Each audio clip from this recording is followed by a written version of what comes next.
KKR ফ্যানদের জন্য খুবই একটা খারাপ খবর। আইপিএল 2025-এর ফাইনালটা ইডেন গার্ডেন্স থেকে সরিয়ে এবং অন্য জায়গায় নিয়ে চলে গেল। আইপিএল 2024 সালে কেকেআর চ্যাম্পিয়ন হয়েছিল এবং আইপিএল 2025 সালে ফাইনালটা কলকাতার ইডেন গার্ডেন্সের হওয়ার কথা ছিল, কিন্তু ইন্ডিয়া পাকিস্তানের সমস্যা হয়ে গেল এবং বিসিসিআই এক সপ্তাহের জন্য আইপিএলটাকে বন্ধ করে দিয়েছিল।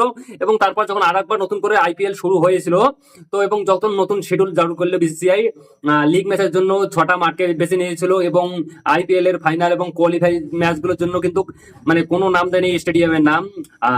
কিন্তু আজ বিসিসিআই জানিয়ে দিয়েছে যে এখন মানে কোন মাঠে আইপিএল এর ফাইনাল ম্যাচ হতে চলেছে এবং সেই ফাইনাল ম্যাচ হতে চলেছে।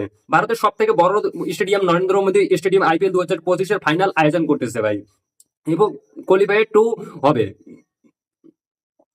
আমি আবারও বলতেছি যে ভারতের সব থেকে বড় stadium Narendra Modi stadium IPL 2025-এর ফাইনাল ম্যাচ হবে এবং কোয়ালিফায়ার 2 ম্যাচ, দুটো ম্যাচ নরেন্দ্র মোদী স্টেডিয়ামে হবে এবং দুটো ম্যাচ দেওয়া হয়েছে পাঞ্জাবের চণ্ডীগড়ের মাঠে প্রথম কোয়ালিফায়ার ম্যাচ খেলানো হবে এবং এলিমিনেটর খেলা হবে এবং কোয়ালিফায়ার 2 এবং ফাইনাল ম্যাচ হবে নরেন্দ্র মোদী স্টেডিয়ামে। সব থেকে ভারতের বড় স্টেডিয়ামে Narendra Modi stadium, Eden gardens থেকে সরে চলে গেল ভাই নরেন্দ্র মোদী স্টেডিয়াম।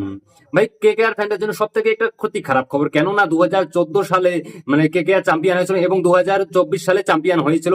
2000 এবং 10 বছর পরে একটা ভাই সুযোগ ছিল যে আমাদের ইডেন গার্ডেন্সে ফাইনাল হোক, ফাইনাল ম্যাচ আমরা দেখবো, কিন্তু সেটাও স্বপ্নটাও ভেঙে চুরমার হয়ে গেল। ইন্ডিয়া পাকিস্তানের সমস্যাটাই প্রথম মূলত কারণটা। আর যদি আমরা কম বেশি দেখি তো দেখো বিসিসিআই এই সিদ্ধান্ত নেওয়ার কারণে পিছনে আরো হাত রয়েছে। কারণটা হচ্ছে যে কলকাতার আকাশে কিন্তু এখন কম বেশি বৃষ্টি চলছে, আর ফাইনাল ম্যাচে যদি বৃষ্টি হয় এমনিতেই কেকেআর তো এলিমিনেট লিগ মানে বাইরে চলে গিয়েছে, আবার যদি ম্যাচে বৃষ্টিও হয় তো ভাই দর্শক কম হবে, আর দর্শক কম হলে বিসিসিআই লস হবে। তার জন্য বিসিসিআই নিয়ে চলে গিয়েছে। তো কি আর বলা যাবে, আমাদের জন্য এটাই দুঃখ।